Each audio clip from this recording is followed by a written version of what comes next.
Umuntu owakwahlabelela uJobe 42 wathi kodwa mina bengiyakufuna uThixo, mina ngibike kuye yonke indaba yami, ngoba ngiyazi ukuthi ungenza konke necebo lakho lingevinjwe muntu.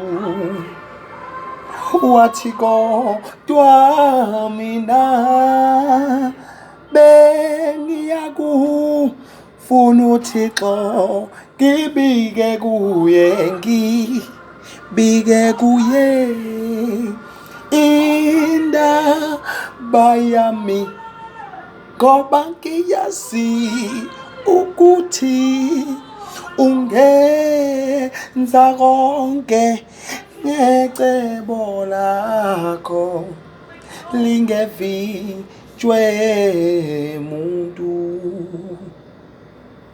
Awu Nkosi yami, ayishawe ematendeni leyo abuhlungu.